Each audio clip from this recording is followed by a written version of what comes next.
morning everyone. We will begin our today's class. Today we will discuss first two sections. உங்களுக்கு ஞாபகம் இருக்கும் நம்ம இப்போ பார்த்துக்கிட்டு இருக்கிறது rights and liabilities of mortgagor. சரியா? So we are discussing rights and liabilities of mortgagor. Section 60ல ஆரம்பிச்சு செக்ஷன் 66 வரைக்கும் இருக்கும். நீங்கள் பேராக்ட் எடுத்து பார்த்தீங்கன்னா செக்ஷன் 60 ஆரம்பிக்கிறதுக்கு முன்னாடி இண்டெக்ஸ் பேஜ்லையும் சரி இல்லை உள்ளேயும் சரி ரைட்ஸ் அண்ட் லயபிலிட்டிஸ் ஆஃப் மார்ட்கேஜார்னு இருக்கும். ஸோ அதே மாதிரி செக்ஷன் 67க்கு முன்னாடி changes to rights and liabilities of mortgagee. சரியா? ஸோ இப்போ நம்ம பார்த்துக்கிட்டு இருக்கிறது rights and liabilities of mortgagor. அதில் we have completed till section 65.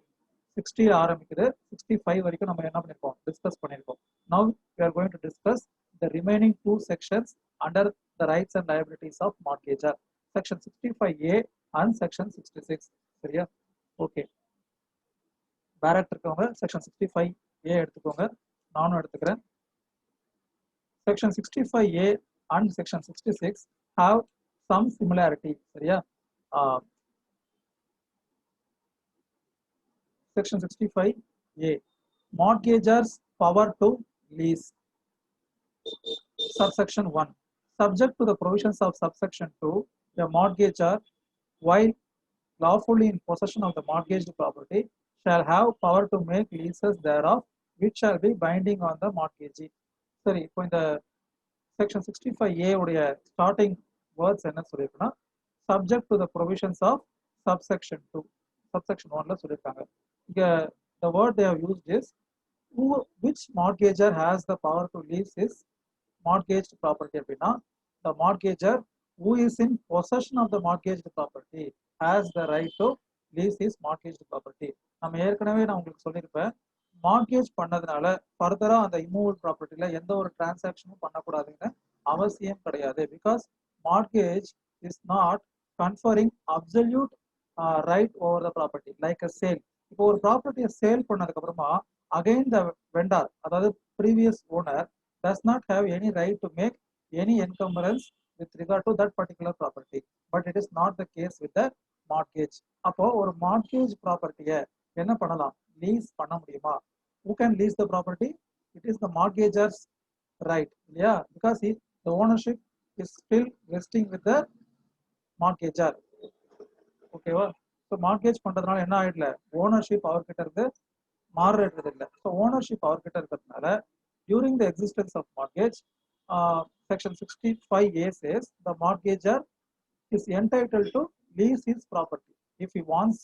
அவர் நினைக்கிறாரு நம்ம இந்த ப்ராப்பர்ட்டியை லீஸ் போடலாம் அப்படின்னு நினைச்சா பண்ணலாம், but subject to the condition stipulated under this section. So அதில் ஃபர்ஸ்ட் என்ன சொல்லியிருக்காங்கன்னா, subsection 1ல the mortgagor should be in possession, then only he can think about leasing that mortgaged property. If the possession is with mortgagee, say for example நம்ம different kinds of mortgage பார்த்தோம் இல்லையா? அதுல வந்து simple மார்கேஜ்க்கு அப்படியே opposite உசுப்ரக்சரி mortgage அப்படின்னு ஒரு mortgage நான் சொன்னேன். ஸோ அந்த மார்கேஜ்ல possession would be with the mortgagee. அப்போ in those circumstances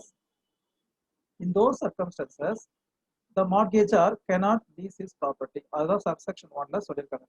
Now we'll move on to subsection 2, class A. Every such lease na the lease lent by mortgagor who is in possession. அதுதான் இந்த வார்த்தைக்கான அர்த்தம். Every such lease shall be such as would be made in the ordinary course of management of the property concerned and in accordance with any local law, custom or usage. Simple.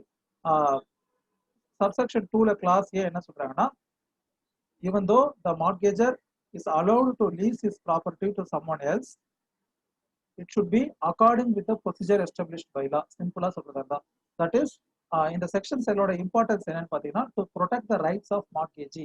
நாளைக்கு மார்கேஜாரும் அந்த lease அக்ரிமெண்ட்ல இருக்கக்கூடிய லீஸையும் collide ஆயிட்டு மார்கேஜியோட ரைட்டை என்ன பண்ணிடக்கூடாது, மார்கேஜியோட ரைட்டை defeat பண்ற மாதிரியான எந்த ஒரு ஆக்டிவிட்டீஸ்லயோ இல்லை டிரான்சாக்ஷன்லயோ ஈடுபடக்கூடாதுங்கிறதுக்காக தான் they have incorporated these provisions. So according to class A of subsection 2, every such lease should be in accordance with any local law, custom or usage.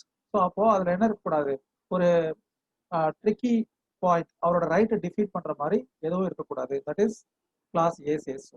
Then class B, Every such lease shall reserve the best rent that can be reasonably be obtained, and no premium shall be paid or promised, and no rent shall be payable in advance. அதாவது என்னன்னா, everything should be by a fixed terms and conditions. அதுல என்ன இருக்கக்கூடாது, no premium shall be paid or promised, and no rent shall be payable in advance அப்படிங்கிற மாதிரி இருக்கக்கூடாது. Because later இப்போ உங்களுக்கு வந்து பர்சன் இன்ட்ரெஸ்டட் இந்த ப்ராப்பர்ட்டி அப்படிங்கிற ஒரு கான்செப்டை சொல்ல போறேன். நீங்க பேப்பர் படிக்கிற ஹேபிட் இருந்துச்சுன்னா டெய்லி என்ன பண்ணுவாங்கன்னா, ஆல்மோஸ்ட் நவடேஸ் வந்து ரைட் சைட்ல பாத்தீங்கன்னா land has been acquired by this person, land acquisition officer for this project, extension of road, இல்ல extension of for introduction of metro train etcetera etcetera. So இப்போ இந்த மாதிரி வந்து நம்ம என்ன பார்ப்போம், பேப்பர்ல ஆட் பார்ப்போம். ஸோ அந்த ஆட்ல sometimes public notice would be given. Public notice என்னன்னா, the land acquisition officer would have acquired that particular land for this purpose, and any interested person may within 15 days or 30 days should convey their opposition or grievance to the officer undersigned அப்படின்னு போட்டு ஒரு address, name and designation போட்டு கொடுத்துருப்பாங்க. எதுக்காக பார்த்தீங்கன்னா அந்த இடத்துல என்ன வேர்ட் யூஸ் பண்ணிருப்பாங்க, எனி இன்ட்ரெஸ்டட் பர்சன் அப்படின்னு யூஸ் பண்ணிருப்பாங்க. ஸோ இந்த interested person means who has some interest over that immovable property. He may not be only the owner, even a mortgager, even a mortgagee, or even a person who is in lease, because his right is also determined by interest in the immovable property.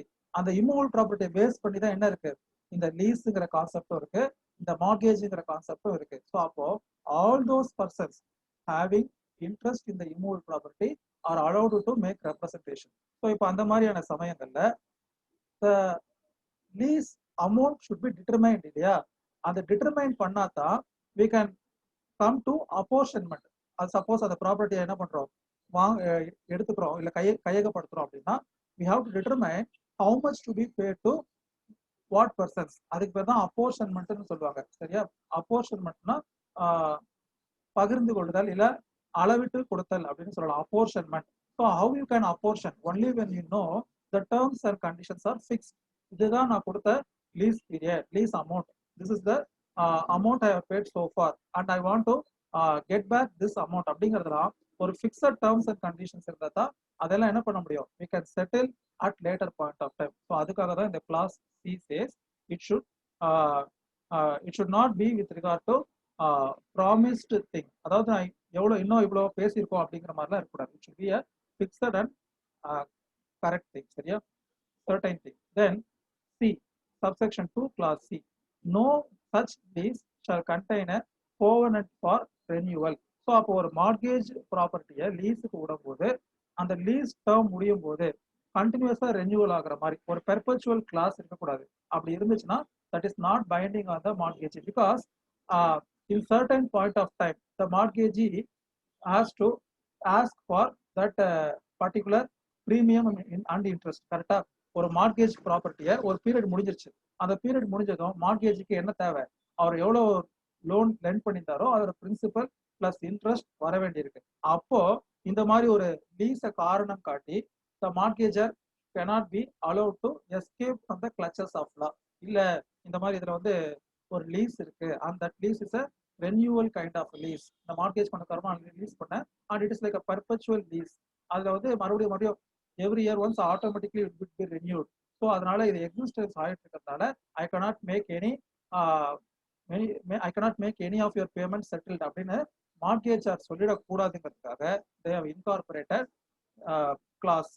No such lease shall contain a covenant for renewal. அப்ப என்ன பண்ண முடியாது, ஒரு mortgage ப்ராப்பர்ட்டியை lease கொடுத்தாலும் கூட it should not have the clause for renewal. அப்படி ஒரு clause for renewal இருந்தா it is not binding on the mortgagee. அதுதான் clause C says. Then clause D, every such lease shall take effect from a date not later than 6 months from the date on which it is made. So அப்போ mortgage property லீஸ்க்கு விடுறதுக்காக ஒரு agreement போட்டிருக்காங்கன்னா அந்த agreement போட்ட டேட்ல இருந்து 6 monthsக்குள்ள the lease should commence.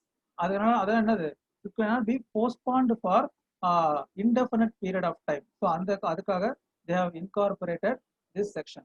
அப்போ எதுக்காகனா so that the mortgage is right to secure the payment of principal and interest within the time stipulated in the mortgage deed. அந்த mortgage டீட்ல சொன்ன காலகட்டத்துக்குள்ள அவரு கொடுத்த பணத்துடைய அசல் மற்றும் வட்டி ரெண்டுத்தையுமே வாங்குறதுக்கு இப்ப இந்த சொன்னக்கூடிய விஷயங்கள்லாம் என்னவா இருக்கக்கூடாது, ஒரு ஹேர்டுலா இருக்கக்கூடாது, இல்ல ஒரு தடையா இருக்கக்கூடாது அப்படிங்கிறதுக்காக they have incorporated these provisions. அப்போ அவர் என்ன சொல்ல முடியாது, ஒரு லீசி அக்ரிமெண்ட் போட்டிருக்கேன் ஆனா அந்த அக்ரிமெண்ட் எப்போ கமென்ஸ் ஆகும்னு சொல்லல, ஸோ அதனால அது வரைக்கும் இந்த ப்ராப்பர்ட்டில எனக்கு ரைட் இருக்கு, so you should not proceed with your right of sale or something. நீங்க இந்த பணத்தை ரியலைஸ் பண்றதுக்கு இந்த ப்ராப்பர்ட்டியை யூஸ் பண்ணக்கூடாது, லைக் ஆக்ஷனிங், அதை ஏலத்துல விடுறதுக்கோ இல்ல அதை அட்டாச் பண்றதுக்கோ நீங்க எந்த நடவடிக்கை எடுக்க முடியாது. Because I have a valid rental agreement அப்படின்னு சொல்ல முடியாது. ஏன் அப்படி இருந்தாலும் கூட it should commence within 6 months from the date of making such lease. அப்ப என்ன ஆயிடும், ஒரு certain time period would be fixed இல்லையா, ஒரு லீஸ் 11 months அப்படின்னு சொல்லிட்டா அப்ப அவங்க என்ன சொல்ல முடியாது, இந்த 11 months எப்ப கமென்ஸ் ஆகும்னு சொல்லல அப்படின்னு சொல்ல முடியாது. ஏன்னா because class D of subsection 2 says so. சரியா? class E, in the case of a lease of buildings, whether leased with or without the land on any which they stand, the duration of the lease shall in no case exceed 3 years, and the lease shall contain a covenant for payment of rent and a condition of re-entry on the rent not being paid with a time therein specified. This class E of subsection 2 is specifically with regard to immovable property with building. சரியா? immovable property with building. That building may be a residential building or a commercial building. அப்போ ஒரு மார்கேஜ்டு property, ஒரு immovable property, அது vacant பிளாட்டா இல்லாம ஒரு building இருக்கு அப்படின்னா அந்த மாதிரியான ஒரு ப்ராப்பர்ட்டிக்கு எவ்வளவு பீரியட் வந்து லீஸ் விடலாம் அப்படின்னு சொல்லும் போது the law says maximum time for which it can be leased அப்படின்னு பாத்தீங்கன்னா for 3 years அப்படின்னு சொல்றாங்க. ஏன் அப்படின்னா generally as I said, the mortgageங்கிறது என்ன இருக்கும், ஒரு டைம் ஸ்பெசிஃபைடா இருக்கும். அது ஒரு இன்டெஃபினிட் பீரியடுக்கு வந்து என்ன பண்ண முடியாது, அதை ப்ரொலாங் பண்ண முடியாது. மார்கேஜியோட ரைட்டையும் என்ன பண்ணணும், we have to safeguard. அதே மாதிரி மார்கேஜருடைய ரைட் ஆஃப் ரிடம்ஷனையும் சேஃப்கார்ட் பண்ணணும். அப்போ இந்த மார்கேஜ் ப்ராப்பர்ட்டியில ஒரு அன்லிமிட்டெட் பீரியட் ஆஃப் லீஸ் இருந்துச்சுன்னா, ஒரு இன்டெஃபினிட் பீரியட் ஆஃப் லீஸ் இருந்துச்சுன்னா அவரால் என்ன பண்ண முடியாது, அந்த ப்ராப்பர்ட்டியை ரீடீம் பண்ண முடியாது. ஸோ அதையும் அவாய்ட் பண்ணணும். Because right to redemption is an indefeasible right. அதே மாதிரி மார்கேஜோட ரைட்டையும் என்ன பண்ணணும், ப்ரொடெக்ட் பண்ணணும். அதுக்கு இந்த லீஸ் என்னவா இருக்கக்கூடாது, ஒரு தடையா இருக்கக்கூடாது. சரியா? தென் அந்த செக்ஷன் கிளாஸ் இல under condition of free entry on rent being not paid with the time therein specified. So அதில் என்ன சொல்றாங்கன்னா லீசருடைய ரைட்டை ப்ரொடெக்ட் பண்ணணும். In case that person makes wilful default in payment, you should have the right to reentry. So என்னன்னா the terms and condition should be determined so as to protect the right of mortgagor. Mortgagor தன்னுடைய உரிமையை meet எடுக்கிற மாதிரி ப்ராப்பரா அதில் conditions எல்லாம் போட்டிருக்கணும். அப்போதான் ultimately the mortgagee's right would also be protected அப்படின்னு சொல்றாங்க. Then last subsection 3, the provisions of subsection 1 apply only if and as far as contrary intention is not expressed in the mortgage deed, and the provisions of subsection 2 may be varied or extended by the mortgage deed, and so varied and extended shall as far as may be operate in like manner and with all like incidents, effects and consequences as if such variations or extensions were contained in that subsection. So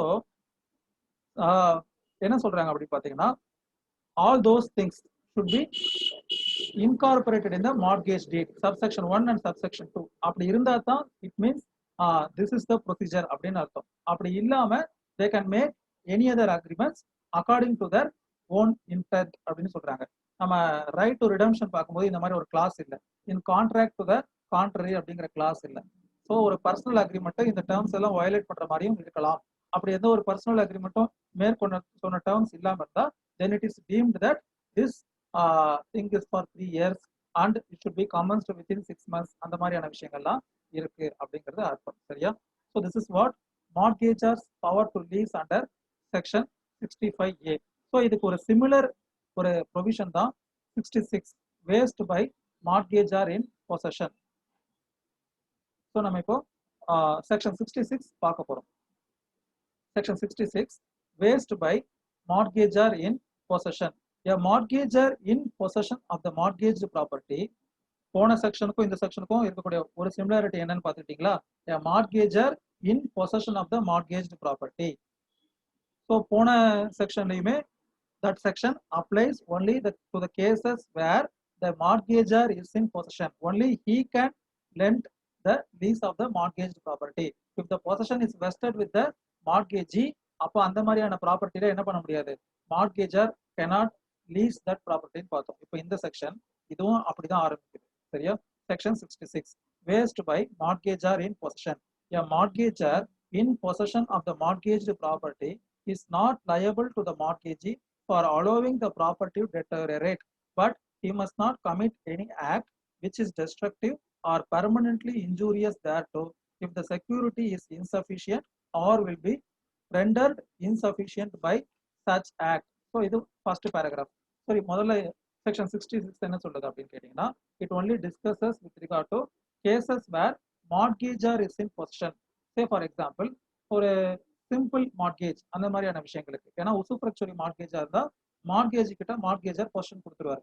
அந்த மாதிரியான ப்ரொவிஷன்ஸ்க்கு section 65 A and 66 will not apply.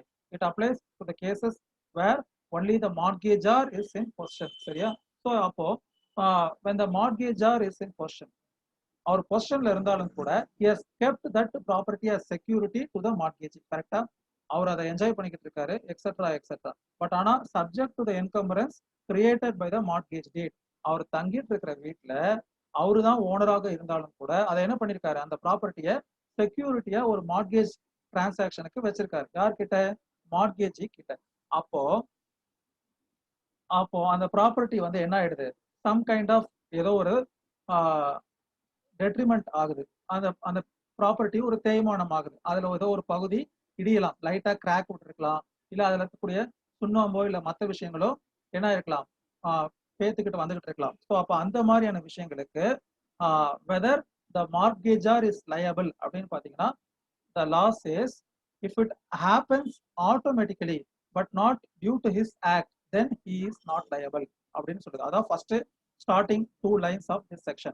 A mortgagor in possession of the mortgaged property is not liable to the mortgagee for allowing the property to deteriorate. So normally he is not liable for activities that has happened without his act. அவர் செய்யாத செயலுக்கு அவர் பொறுப்பாக முடியாது. But he must not commit in any act which is destructive or permanently injurious thereto if the security is insufficient or will be rendered insufficient by such act. But அவருடைய செயல் மூலியமா அந்த ப்ராப்பர்ட்டியோட value டிட்டரேட் ஆகுற மாதிரி அவர் என்ன பண்ணக்கூடாது, எந்த ஒரு விஷயங்களும் பண்ணக்கூடாது. சே ஃபார் எக்ஸாம்பிள், அது ஒரு ரெசிடென்ஷியல் ப்ராப்பர்ட்டி, அதை மார்கேஜ் பண்ணிட்டு அவர் அதுல இருக்கிறாரு, எக்ஸெட்ரா எக்ஸெட்ரா. பட் அவர் என்ன பண்றாரு, அதை ஒரு குடோனா யூஸ் பண்றாரு, கிராக்கர் குடோனாவோ இல்ல எக்ஸெட்ரா எக்ஸெட்ராவோ against the provisions of law. So அதுல ஒரு மிஸ்ஹாப் ஏற்பட்டிருக்கு, அதனால அந்த ப்ராப்பர்ட்டி டிஸ்ட்ரக்ட் ஆயிடுது. அப்போ வெதர் ஹி இஸ் லயபிள் அப்படின்னு பாத்தீங்கன்னா, yes he is liable because such destructive or permanent injurious to the property is happened by the act of mortgagor. புரியுதா உங்களுக்கு? நார்மல் சர்க்கம்ஸ்டன்சஸ்ல ஒரு ப்ராப்பர்ட்டியை மார்கேஜ் பண்ணதுக்கு அப்புறமா அதுல ஏதோ ஒரு டிட்டரேஷனோ எக்ஸெட்ரா எக்ஸெட்ரா ஆச்சு அப்படின்னா then mortgagor is not liable. But if such deterioration or destruction is due to the cause of the mortgagor, due to the act of the mortgagor, then he is liable. Now we'll move on to explanation.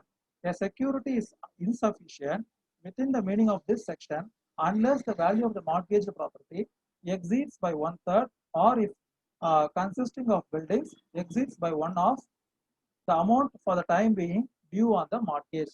Say, mortgage-na என்னங்கறத பார்த்தோம் இல்லையா? So அப்போ மார்கேஜ்ங்கிறது என்னது? இனிஷியலா it is nothing but transfer of interest in specific immovable property as a security for the payment of money advanced அப்படிங்கிறத பார்த்தோம். அப்போ அந்த ப்ராப்பர்ட்டியை வேல்யூ பண்ணி தான் they are coming to the quantum. How much money can be advanced as a loan for this immovable property? கரெக்டா? இப்போ நம்ம ஒரு immovable property ஒரு ஹவுசிங் லோனே அப்ளை பண்றோம்னு வச்சுக்கோங்களேன். How they determine how I am to what extent I am eligible to, or for example how much amount can be sanctioned to me அப்படிங்கிறது, even though my repaying capacity and etc things are there, but ultimately everything is determined only by virtue of value of that security இல்லையா அந்த property. இப்போ suppose இவர் ஒரு 4 மாசம் காசு கட்டிட்டு கட்டாம போயிட்டா கூட அவர் வச்சிருக்கிற செக்யூரிட்டி அந்த லோனை அடைக்கிறதுக்கு சஃபிஷியண்டா இருக்குங்கிறத என்ஷூர் பண்ணிட்டு தான் they are lending loan. So இப்போ அந்த மாதிரி என்ஷூர் பண்ணக்கூடிய ஒரு ப்ராப்பர்ட்டியோட வேல்யூ டிட்டர்மெண்ட் ஆயிடுச்சுன்னா would be the sufferer, the mortgagee would be the sufferer இல்லையா. ஏன்னா அந்த லோன் சாங்ஷன் பண்ணும்போது it might be of this much value, but after some time ஏதோ ஒரு லாஸ் ஏற்பட்டுச்சுன்னா வெதர் மார்ட்கேஜர் இஸ் லயபிள் அப்படின்னு பார்த்தீங்கன்னா this section says if it is by his own act then the mortgagor is liable. எந்த அளவுக்கு அந்த டெட்ரிமெண்ட் இருந்தா அவர் liable அப்படிங்கிறது தான் இந்த எக்ஸ்பிளனேஷன்ல சொல்றாங்க. எந்த அளவுக்கு அப்படின்னா if it is a 1/3 for example அந்த ப்ராப்பர்ட்டியை அவங்க வேல்யூ பண்ணியிருக்காங்க 60 lakhs அப்படின்னு பண்ணியிருக்காங்க. ஸோ அப்போ அது 20 lakhsக்கு மேலே டிட்டரேட் ஆயிடுச்சு if it is a vacant land. சரியா, எக்ஸ்பிளனேஷன்ல 2 ப்ரொவிஷன்ஸ் கொடுத்துருக்காங்க, 2 conditions. One is with regard to buildings இருக்கக்கூடிய இமூவல் ப்ராப்பர்ட்டி, இன்னொன்று பில்டிங் இல்லாம இருக்கக்கூடிய இமூவல் ப்ராப்பர்ட்டி. ஸோ பில்டிங் இல்லாம ஒரு வேக்கன்ட் பிளாட்டா இருக்கு, அதை செக்யூரிட்டியா கொடுத்துருக்காங்கன்னா if the deterioration exceeds 1/3 of the secured value, இப்போ 60 லட்சம் ரூபா தே ஹவ் எஸ்டிமேட்டட், பட் இப்போ இந்த ஆக்ட் ஆஃப் த மார்ட்கேஜரால அது 20 lakhsக்கு மேல என்ன ஆயிடுச்சு, அதுல ஏதோ ஒரு டிட்டரேஷன் ஆயிடுச்சு, அதுல ஒரு இழப்பு ஏற்பட்டுச்சுன்னா தென் மார்ட்கேஜர் இஸ் லயபிள் அப்படின்னு சொல்லியிருக்காங்க. Point number 1. And point number 2, or if consisting of buildings, அதுல பில்டிங்ஸ் இருக்கு, அந்த பில்டிங் ஏதோ ஒரு ஆக்ட் ஆஃப் மார்ட்கேஜரால டிட்டரேட் ஆயிடுச்சுன்னா then if that amount is of the secured amount, எவ்வளோ மார்ட்கேஜிக்கு போய் சேரணுமோ, அதாவது இப்போ அதே ஒரு கணக்கு வச்சுப்போம், 60 லட்சம் ரூபாய்க்கு ஒரு கன்ஸ்ட்ரக்டட் பில்டிங் இருக்கக்கூடிய ஒரு ப்ராப்பர்ட்டியை செக்யூரிட்டியா வச்சுக்காங்க. அதுல மார்ட்கேஜருடைய செயல் காரணமா 30 lakhs கிட்ட என்ன ஆயிடுச்சு, அந்த ப்ராப்பர்ட்டியோட வேல்யூ டவுன் ஆகிற அளவுக்கு அவர் ஏதோ பண்ணிட்டாரு அந்த ப்ராப்பர்ட்டியில. Some loss has been caused, some destruction has been caused due to the act of mortgagor அப்படின்னா தென் ஹி இஸ் லயபிள். சரியா, ஸோ இப்போ இந்த செக்ஷன் பார்த்தீங்கன்னா 3 விஷயம் சொல்லியிருக்காங்க. சிம்பிள். ஃபர்ஸ்ட் ஆஸ்பெக்ட் என்ன சொல்லியிருக்காங்க, normally the mortgagor is not liable for deterioration. Point number 1. Point number 2, he is liable if it is done by his own act. Point number 3, he is liable only if the damage is to this effect. That is, in case of vacant property, 1/3 of the secured amount, and in case of buildings, 1/2 of the secured amount. So அப்படிங்கிறது தான் இந்த செக்ஷனுடைய explanation. சரியா, so இப்போ வந்து நம்ம rights and liabilities of mortgagor பார்த்துருக்கோம். So next செஷன்ல I would start rights and liabilities of mortgagee. இப்போ நான் என்ன பண்ண போறேன்னா ஜஸ்ட் அ ரிவிஷன், என்னென்ன rights and liabilities of mortgagor பார்த்தோம் செக்ஷன் 60ல இருந்து, or totally how many rights are there அப்படிங்கிறத நம்ம என்ன பண்ண போறேன், நானும் மறுபடியும் ரீகலெக்ட் பண்ணி பார்க்க போறேன், உங்களுக்கும் நான் திருப்பி அதை சொல்ல போறேன் ஒரு கோர்வையா. Rights and liabilities of mortgagor சரியா என்னங்கிறத பார்ப்போம். இது எப்படி நான் இப்போ சொல்றேன்னா, சே ஃபார் எக்ஸாம்பிள் ஆர்டிகல் 19ல ஃபண்டமெண்டல் ரைட்ஸ், எத்தனை ஃபண்டமெண்டல் ரைட்ஸ் இருக்கு, ரைட் டு ஆர்டிகல் 19ல பார்த்தா ஒரு 6 ரைட்ஸ் போட்டிருக்கோம் இல்லையா. Right to form trade union, right to gather, right to free trade, etcetera etcetera. So அந்த மாதிரி with regard to rights and liabilities of mortgagor, what are the rights have been discussed under section 60 அப்படிங்கறத நம்ம இப்போ பார்க்க போறோம். சரியா, so listen, there are totally 6 rights with regard to mortgagor. சரியா, நம்ம இவ்வளவு நேரம் பார்த்தது rights and liabilities of mortgagor.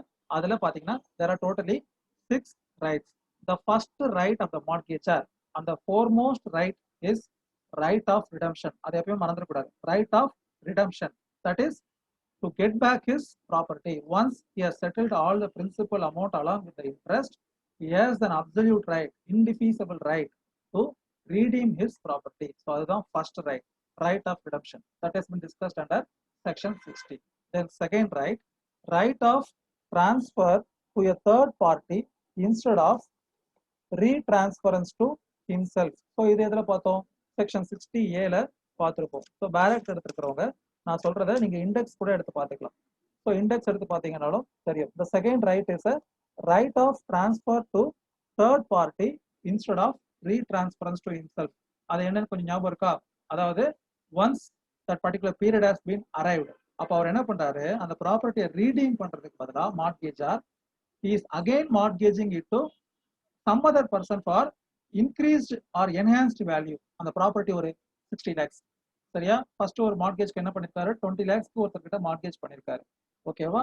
But ஆனா at the time of paying the principal amount and interest, instead of redeeming that property, this person telling that I'm going to mortgage it to for higher value, say for example 30 lakhs to another person, and I would repay your etc things அப்படின்னு சொல்லும் போது this mortgagee has to retransfer it to the person shown by this mortgager. இவர் யாரை கை காமிக்கிறாரோ அவருக்கு இவங்க என்ன பண்ணலாம், retransfer பண்ணணும். So that is the second right available to the mortgagor.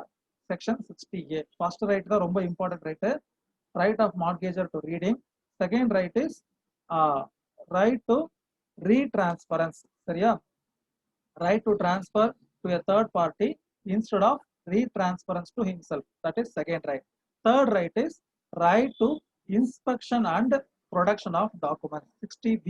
First 60, 60A and now 60B. So 60B another right to inspection and production of documents. So during the subsistence of mortgage, whenever the mortgagor feels he want to go through the documents or to get a copy of the document, it is his right. The mortgagee cannot say I will not give the copy of the title deeds or I will not allow you to inspect the documents. என்னுடைய property எப்படி documents கரெக்டா இவங்க preserve பண்ணிருக்காங்கிறத check பண்றதுக்கும் inspect பண்றதுக்கும் always மார்ட்கேஜர் has the right. சரியா? At is cost. அவருடைய செலவில் அவர் என்ன பண்ணிக்கலாம், காப்பீஸ் எடுத்துக்கலாம், இல்ல அதை பார்க்கறதுக்கு அனுமதி கேட்கலாம். That is third right. Then fourth right, right to அசஷன். Right to அசஷன் எந்த செக்ஷன்ல பார்த்தோம் ஞாபகம் இருக்கா? ரைட் டு அசஷன் வந்து செக்ஷன் 63ல பார்த்தோம். செக்ஷன் 63ல accession in the sense added extra things. Mortgage property dimensions என்ன ஆயிடுது, எக்ஸ்ட்ரா ஆடப் ஆயிருது due to natural accession or artificial accession. மார்ட்கேஜியோட ஆக்டிவிட்டிஸ்னாலயோ இல்ல பை நேச்சர். பை நேச்சர்னா லைக் அலுவியன், அதாவது நான் என்ன சொன்னேன், தண்ணியோட பாதையில ஒரு நீர்நிலையை ஒட்டி ஒரு விவசாய நிலத்தை மார்ட்கேஜ் பண்ணிருக்காங்க. அப்போ அந்த தண்ணியோட அளவு போறக்கூடிய பாதை சுருங்கும் போது அந்த இடம் என்ன ஆயிடுது, எக்ஸ்ட்ரா ஆயிடுது. So whether this mortgagor has the right to redeem entire property along with property accessed or added அப்படின்னு பாத்தீங்கன்னா எஸ் அப்படிங்கிறத நம்ம எதுல பார்த்தோம், செக்ஷன் ரைட் டு அசஷன் வந்து செக்ஷன்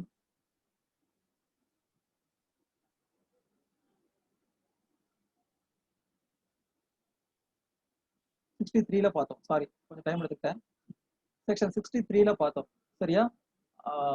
சரியா? ஸோ இப்போ நம்ம பார்த்தது, இப்போ நான் சொல்லிட்டு இருந்த செக்ஷன்ஸ்ல என்னென்ன, 60, 60A, 60B, 63. 63 is right to assertion and 64 60 right to grant a lease. அதுதான் நம்ம இன்னைக்கு பார்த்தது, mortgagor's power to grant a lease. 65A பார்த்தோம். அதுக்கு அடுத்து ரைட் டு ரீசனபிள் வேஸ்ட் 66 பார்த்தோம். ஸோ இன்பிட்வீன்ல என்னென்னலாம் நான் ஒமிட் பண்ணிருக்கேன் இதுல சொல்லாதது, இப்போ நான் சொன்ன இந்த 6 ரைட்ஸ் வந்து section 60, 60A, section 60B and then right to assertion section 63 and then right to grant a lease இப்போ பார்த்தது 65A and then 66 right to reasonable waste. So இதெல்லாம் நம்ம ஒரு 6 ரைட் வித் ரிகார்ட் டு மார்ட்கேஜர் பார்த்தோம். ஸோ அதுக்கு நடுவுலயே வந்து என்ன பார்த்தோம், லயபிலிட்டிஸ் பார்த்தோம். அந்த லயபிலிட்டிஸ் தான் ரிமைனிங் செக்ஷன்ஸ், நான் சொல்லாத செக்ஷன் 60ல இருந்து 66 வரைக்கும் இருக்கக்கூடிய பேலன்ஸ் செக்ஷன். அதுல செக்ஷன் 61 நான் அதை சொல்லலை. செக்ஷன் 61 என்னது, right to redeem separately or simultaneously. அந்த செக்ஷன் 61க்கு இன்னொரு பேர் என்னன்னா டாக்ட்ரின் ஆஃப் கன்சாலிடேஷன் பேரு. செக்ஷன் 61க்கு இன்னொரு பேரு doctrine of consolidation. Right to redeem separately or simultaneously. ஆக்சுவலா நம்ம மார்ட்கேஜோடைய டெஃபினேஷன் பார்க்கும்போது என்ன பார்த்தோம், ஒரு மார்ட்கேஜார் தன்னுடைய ஷேரை மட்டும் ரீடீம் பண்ணிக்க முடியாது அப்படின்னு பார்த்தோம். அதுக்கு நான் ஒரு எக்ஸாம்பிள் கூட சொன்னேன். நான் ஒரு ப்ராப்பர்ட்டியை பர்ச்சேஸ் பண்ணியிருக்கேன். எவ்வளோக்கு, வழக்கம் போலதான் 60 lakhsக்கு பர்ச்சேஸ் பண்ணியிருக்கேன். ஆனா அதுல நான் மட்டும் பணம் போட்டு பர்ச்சேஸ் பண்ணல. I have spend 30 lakhs, my other 2 friends have spent 15 lakhs. சரியா? அப்போ ஒரு ப்ராப்பர்ட்டிக்கு எத்தனை ஓனர் இருக்காங்க, 3 co-owners are there, myself and 2 of my friends. சரியா? ஸோ இப்போ இந்த ப்ராப்பர்ட்டியை மார்ட்கேஜ் பண்ணியிருக்கோம், ஏதோ ஒரு நெசசிட்டிக்காக, பிசினஸ் பர்பஸ்க்காக, இந்த ஆஃபீஸை இன்னும் எலாபரேட் பண்றதுக்காக பண்ணியிருக்கோம்.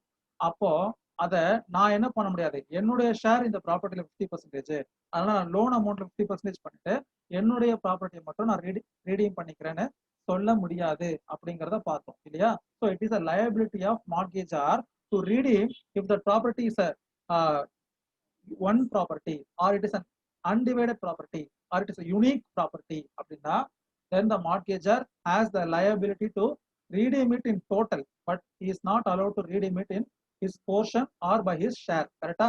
அப்படி பண்ணா யாருடைய ரைட் அஃபெக்ட் ஆகும்? மார்கேஜியோட ரைட் அஃபெக்ட் ஆகும். ஸோ அதுதான் செக்ஷன் 61. அதுக்கு பேர் என்னது? Doctrine of consolidation. So he has the right to redeem separately or simultaneously but not with regard to particular portion. இப்போ இதே mortgagee is same but the mortgager has made a mortgage is different properties of his அப்படின்னா அப்போ அவர் என்ன பண்ணிக்கலாம்? he can choose and he can tell or intimate the mortgagee that I will redeem this distinct property as per this mortgage deed and I will redeem the other mortgage deeds or other mortgage properties afterwards. அப்படி சொல்லலாம். if it is a different schedule or if it is a distinct property அப்படி இருந்தா அவங்க என்ன பண்ணலாம்? then they can write, he has the right to redeem separately or simultaneously but he has no right to redeem only his share. புரியுதா? அதான் mortgage வந்து என்னது?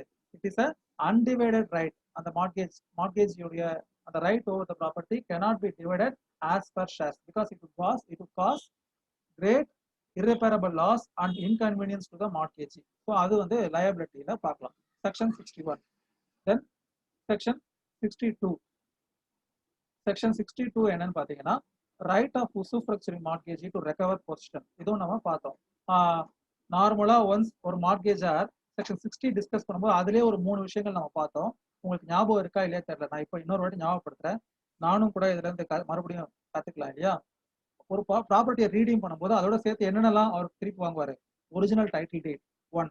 இன் case if the position is with mortgagee he is entitled to get back the possession 2. கரெக்டா? அப்புறமா third தான் நம்ம என்ன பார்த்தோம்? he has the right to ask for retransfer to the person whom he is showing. So இந்த 3 right இருக்குங்கிறத நம்ம பார்த்தோம். ஸோ அந்த விஷயம் தான் right of usufructuary mortgagor to recover possession. சரியா? ஸோ தட் இஸ் செக்ஷன் 62ல பார்த்தோம். தென் 63 ஏற்கனவே டிஸ்கஸ் பண்ணிட்டோம். 63A is also similar to 63. அதனால தான் நான் செக்ஷன் பை செக்ஷனா போறேன். இப்போ உங்களுக்கு தெரியும்னு நினைக்கிறேன். இப்போ பாருங்க, நம்ம இன்னைக்கு டிஸ்கஸ் பண்ண 65Aக்கும் 66க்கும் ஒரு சிமிலாரிட்டி இருந்துச்சு இல்லையா. Both the section is applicable only the mortgagor is in position. அதே மாதிரி தான் அந்த அசர்ஷன் 63யும் 63A improvement of mortgage property ரெண்டுமே என்னவா இருக்கும்? சிமிலரா இருக்கும். இஃப் தட் இம்ப்ரூவ்மெண்ட்டுக்கு mortgagor is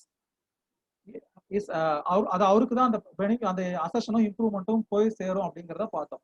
but if it is done at the cost of mortgagee அப்படின்னா அதை அவர் ரீபே பண்ணிக்கணும். It should be adjusted or it should be added with the principal and interest. For example, during the time of mortgage ஒரு public என்ன சொல்லிருக்கு? Government last கிளாஸ்ல கூட சொன்னேன் உங்களுக்கு, ஒரு ரெயின் வாட்டர் ஹார்வெஸ்டிங் கம்பல்சரியா பண்ணி ஆகணும்னு சொல்றாங்க.